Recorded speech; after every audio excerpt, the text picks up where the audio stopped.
Всем привет и добро пожаловать на мой канал! Меня зовут Алина, и я помогаю тем, кто учит русский язык как иностранный, заговорить на нем более уверенно и естественно. Хотела сказать, как давно мы с вами не виделись, а потом вспомнила, что вы-то меня вообще-то видели.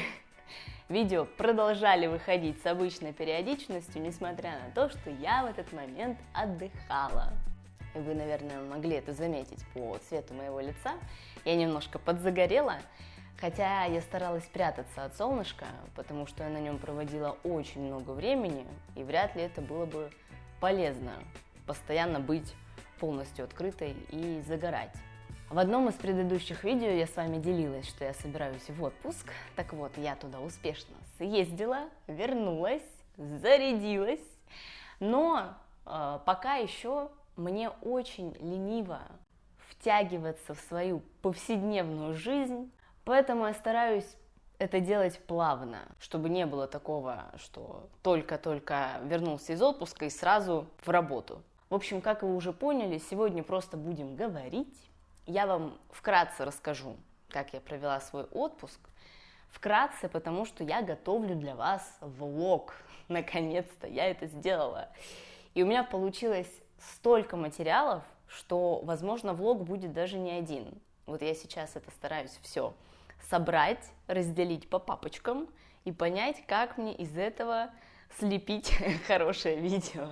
Поэтому там я расскажу обо всем подробнее. А сегодня просто упомяну, возможно, какие-то общие моменты. Сегодня в основном мне хотелось бы поговорить про культурный шок, который я испытала, находясь в Италии. Во время своего отпуска я подмечала много моментов, которые нас отличают друг от друга, отличают наши культуры, наши страны. И мне это всегда было очень интересно, потому что я люблю такие наблюдения, я ими делилась со своими друзьями, и теперь хочу поделиться с вами. Конечно, я вспомнила не все, что со мной происходило. Мне казалось, что я делала себе какие-то заметки, но я их, к сожалению, не нашла. Возможно, я их все-таки не делала, и мне так только казалось. Но в любом случае, кое-что я вспомнила, и мне показалось интересным вам об этом рассказать. Поэтому активируйте субтитры, если они вам нужны, а мы начинаем. Итак, отдохнула я прекрасно, посетила очень много городов, увидела много интересного, что я вам обязательно покажу. В какой-то момент устала, потому что у меня было много передвижений между городами, и иногда это было немножко утомительно, потому что каждый раз нужно приехать в новое место, обосноваться на этом месте, и это все, наверное, про выход из зоны комфорта, но, тем не менее, это были мелочи по сравнению с положительными эмоциями, которые я испытала. Просто в какой-то момент я почувствовала, что надо отдохнуть. Надо отдохнуть от отдыха. В длинном отпуске есть как свои плюсы, так и минусы. Если кратко, это в какой-то момент перестает быть отпуском, потому что все равно нужно работать параллельно, выполнять какие-то задачи, возможно, в чем-то себе отказывать, потому что было бы накладно, к примеру, каждый вечер ужинать в ресторане. Но плюсов, несомненно, я в этом вижу больше, потому что таким образом можно сильнее погрузиться в культуру и прочувствовать ее. Это как с онлайн-работой. Плюс в том, что ты можешь работать откуда угодно, а минус в том, что ты можешь работать откуда угодно. То есть, по сути, отпуска как такового у тебя нет. Но я не хочу углубляться в эту тему, потому что все-таки сегодня хочется сконцентрироваться на культурном шоке. После Италии я поехала еще в одно место, но я пока не буду говорить в какое, потому что предполагается, что вы догадаетесь об этом из влога. Пока можете писать свои догадки в комментариях. А теперь переходим к культурному шоку. Как такового культурного шока я не испытала, потому что я очень глубоко погружена в итальянскую культуру через итальянский язык, и о многих моментах я уже знала заранее. Поэтому, когда я с ними сталкивалась в реальной жизни, меня это не поражало до глубины души, потому что я к этому была готова. Но в любом случае это интересные моменты, которые показывают различия между нашими культурами. У меня тут есть заметки, чтобы я ничего не забыла из того, что вспомнила по памяти. Итак, первое, что у меня вызвало любопытство, это то, что билет на городской транспорт, на автобусы, трамваи, троллейбусы можно купить в магазине табачных изделий. А в большинстве случаев даже не можно, а нужно, потому что больше его нигде не купить. Об этом я не знала заранее перед поездкой, и мне это уже сказали итальянцы. И меня это так удивило, потому что я не могла понять, почему билет на автобус покупается в магазине табачных изделий. Мне бы никогда в голову не пришло, что билет на автобус нужно покупать именно там. В некоторых случаях его можно купить у водителя, но это, как правило, дороже. И в большинстве случаев люди покупают у водителя в слишком раннее время или в слишком в позднее время, когда эти магазины закрыты. Если бы мне об этом не сказали, я бы сама никогда не догадалась зайти в ближайший магазин табачных изделий, не просто магазин, это важно, и купить там билет на автобус. Оплатить его можно только наличными, карты они не принимают, что, в общем-то, логично, потому что они же платят налоги за продажи, и городской транспорт к их магазину никак не относится. Но при этом практически в каждом магазине табачных изделий есть билеты на общественный транспорт. Сокращенно и неформально этот магазин можно назвать табачкой. Я буду использовать это слово, потому что оно более короткое, чем магазин табачных изделий. Так вот, это интересно, потому что в основном все табачки находятся рядом с остановками. Поэтому это удобно, что ты можешь зайти, купить себе билет и сразу поехать на автобусе. В том случае, если не можешь оплатить картой прямо в автобусе, потому что в большинстве автобусов, в большинстве городов есть, как же это называется, куда приложить карту, забыла. В общем, вот эта штука, к которой можно приложить карту и оплатить поездку. Они тоже есть не везде, поэтому проще, конечно, купить билет и не переживать, что ты в автобусе, когда уже зайдешь туда, не сможешь оплатить поездку. В общем, это безумно интересно, и для меня стало удивительным открытием, что где-то в табачках продают еще и билеты на общественный транспорт. Дальше поезда. Я обожаю итальянские поезда, потому что они очень удобные, комфортные, ходят часто, и я ими пользовалась часто. И у меня редко происходило такое, что поезд либо задерживался, либо опаздывал. В общем-то, это все, что со мной происходило. Он либо задерживался, либо опаздывал, что вообще-то одно и то же. Но поговаривают, что это не редкость для итальянских поездов. Опоздание, опять же, по моему опыту, случалось это достаточно редко, то, что поезда опаздывали. Поэтому не могу об этом говорить объективно, лишь субъективно. Но не об этом я хотела сказать, а о том, что иногда в какие-то определенные дни, которые, как правило, известны заранее, могут проходить забастовки. Забастовки какого-либо вида транспорта. Это может быть железнодорожная забастовка, может быть автобусная забастовка, может быть всеобщая забастовка, то есть которая касается всего транспорта. Она может проходить в конкретном регионе или в регионах, или вообще по всей стране. Так вот, во время забастовок поезда либо ходят с задержками, либо отменяются, либо вообще не ходят. В этот раз мне посчастливилось переезжать из одного города в другой во время забастовки. Я очень переживала, потому что, во-первых, заранее я об этом не знала. Я узнала об этом буквально за несколько дней до отправления, а билет я купила еще за месяц до отправления. То есть как минимум за месяц на сайте компании поездов я не видела объявления о том, что такого-то числа будет забастовка, имейте в виду, будьте осторожны.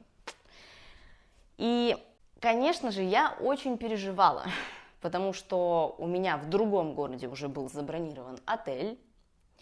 В этом городе я не могла остаться в отеле, в котором была, потому что он был переполнен, в том числе из-за забастовки. И плюс в том городе, в который я ехала, у меня была встреча, которую я не могла пропустить. Я не хотела терять время на то, чтобы добраться туда какими-то другими путями. Мне повезло, я успешно добралась, поезд задержался всего лишь на 70 минут, но на тот момент я была готова даже к задержке на полдня, лишь бы доехать до того города. Но поражает меня другое – спокойное отношение местных к подобным мероприятиям. Да, наверное, когда ты об этом знаешь заранее, смотришь расписание, стараешься подобрать дату, чтобы не попасть в день, когда эта забастовка проходит, то есть как-то планируешь свою поездку, она переносится намного проще. Но там ведь много туристов, которые понятия не имеют о том, что это вообще такое и почему поезда задерживаются или отменяются. И это тоже очень любопытно. При этом я как-то за пару недель до поездки слушала подкаст на итальянском, и там итальянцы как раз обсуждали забастовки и опоздание поездов. И вот они конкретно говорили про опоздание, не про забастовки, это другое, именно про опоздание обычных поездов. И кто-то из них сказал что-то вроде: да там поезд задержался на час или полтора, я уже не помню. Ну ничего, ну бывает. А для меня это ничего, ну бывает. Для меня это трагедия. Как это поезд опоздал на час или полтора? Конечно, всякое бывает, но мне бы не хотелось менять свои планы из-за того, что поезд по какой-то причине опоздал, тем более, если это частое явление.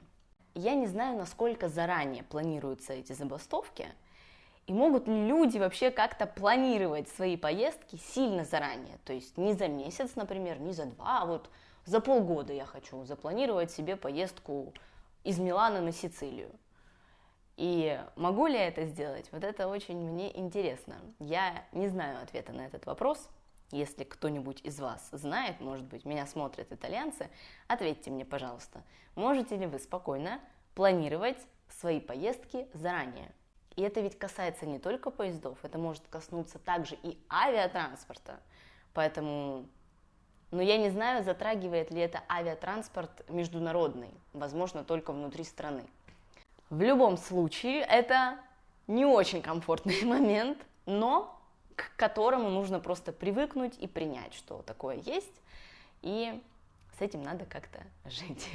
И не отходя далеко от поездов, еще один момент, который мне было нервно переживать, особенно в первый раз, когда я воспользовалась в первый раз поездом, это то, что номер пути отправления появляется на табло за несколько минут до отправления поезда.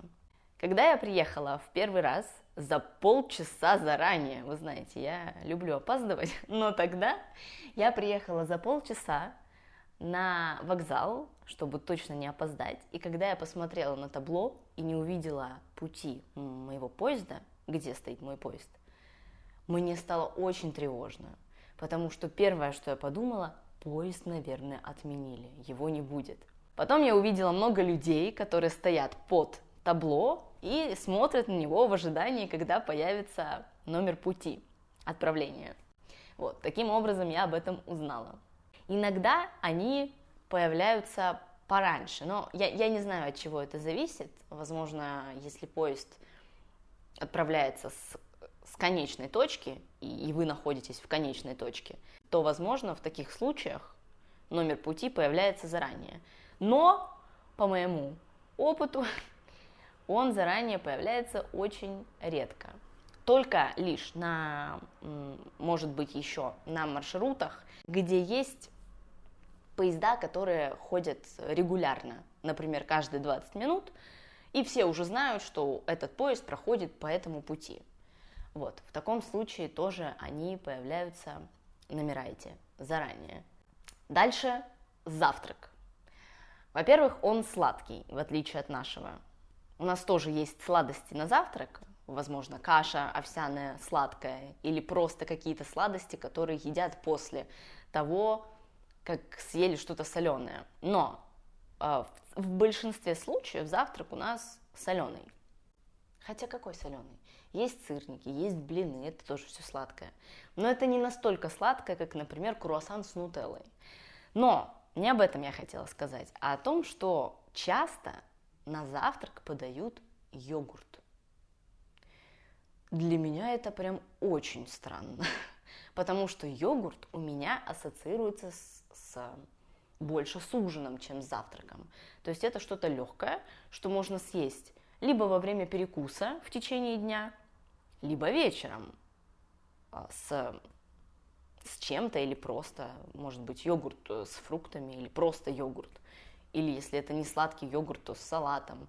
Ну, в общем, для меня это абсолютно вечерняя еда, потому что она низкокалорийная. И в целом, как мне показалось, разница между завтраком, между нашими итальянскими завтраками в том, что мы стараемся есть более плотно на завтрак, чтобы у нас было много энергии в течение всего дня.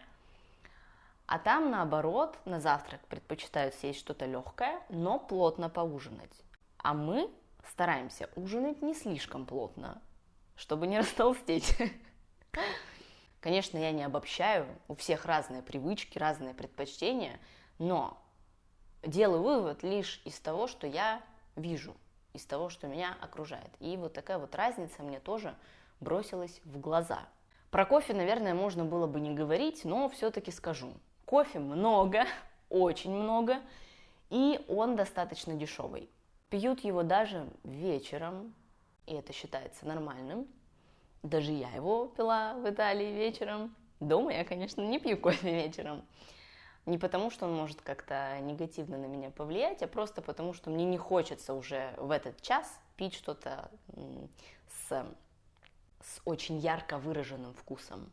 И чашечка кофе, эспрессо имеется в виду, потому что в Италии эспрессо называется кофе, и если там сказать кофе, то это автоматически воспринимается как эспрессо. Если у нас сказать кофе, то можно подумать про любой вид кофе. Это может быть и капучино, и американо, эспрессо мы не так часто пьем. Поэтому речь идет в данном случае про эспрессо. Так вот, его, конечно же, пьют много, пьют часто, и он достаточно дешевый, примерно в 2 раза дешевле, чем у нас.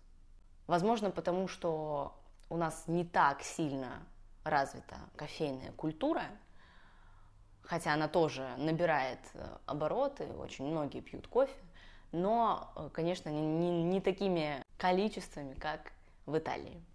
И здесь же очень интересно, что бар, итальянский бар, это не то же самое, что бар в России. Для нас бар – это место, где пьют алкоголь в основном.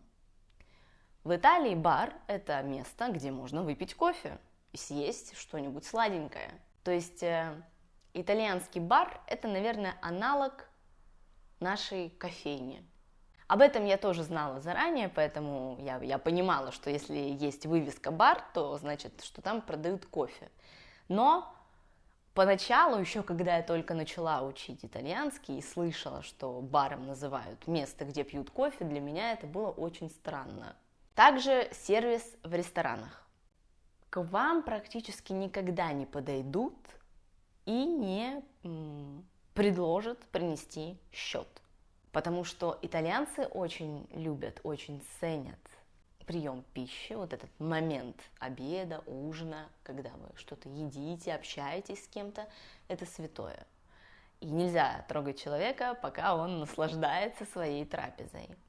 Это вроде как и хорошо. С другой стороны, много раз со мной происходило такое, что я сидела, ждала, и никак не могла дождаться официанта, который пройдет мимо, чтобы я его дернула и сказала: принесите мне, пожалуйста, счет. То есть мне приходилось сидеть и ждать, самой кого-то где-то высматривать, искать, чтобы на меня обратили внимание и принесли мне счет по моей просьбе. Но сами они очень редко подходят, максимум что-то спросить, может быть, убрать грязную посуду или спросить, может быть, вы хотите что-то еще, ну вот, чтобы они пришли и сказали: вы доели, может быть, там счет, такого нет. Хотя у нас, наверное, тоже такого нет. Но у нас с этим как-то проще. Не знаю, мне у нас с этим проще, потому что, может быть, официанты чаще ходят, не знаю. Еще один момент – это неформальность. Итальянцы в большинстве случаев общаются неформально.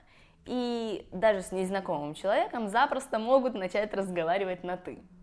Я к этому в этот раз почти полностью привыкла и даже иногда начала сама подходить, когда мне надо было что-то спросить, и если я понимала, что ситуация позволяет неформальное общение, я говорила в неформальном стиле. Но поначалу для меня это было абсолютно непонятно. Во-первых, как понять, с кем ты можешь говорить на «ты», а с кем должен говорить на «вы».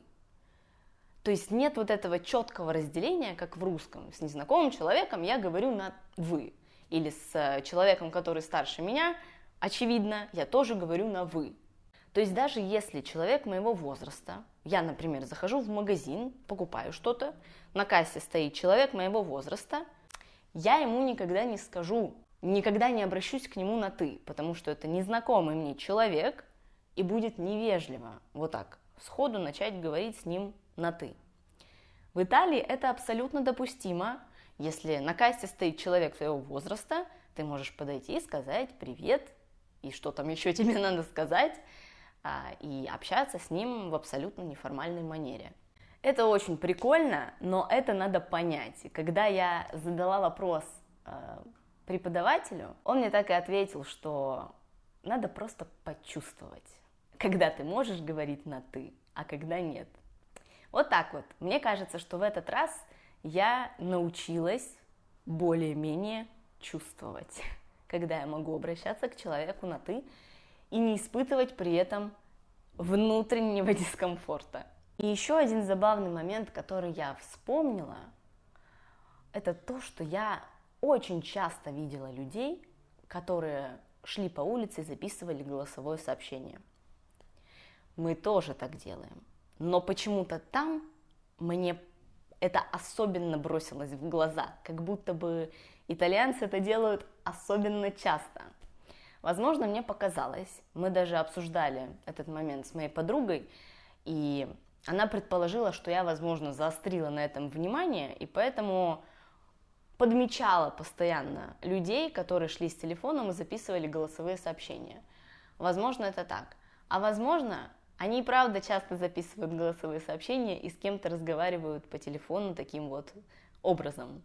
И пока что это все, что мне удалось вспомнить. Конечно, было намного больше вещей. Возможно, если я соберу еще небольшой список, я с вами поделюсь ими в отдельном видео. Вам спасибо, что смотрели. Делитесь в комментариях, какие факты из этих вас удивили. Или удивили бы, если бы вы приехали в Италию и, возможно, заметили бы такие же различия между Италией и вашей страной. И напишите, сталкивались ли вы с какими-то культурными особенностями, которые вас поразили до глубины души. Будет очень интересно почитать. А я с вами прощаюсь до следующего видео. Пока-пока!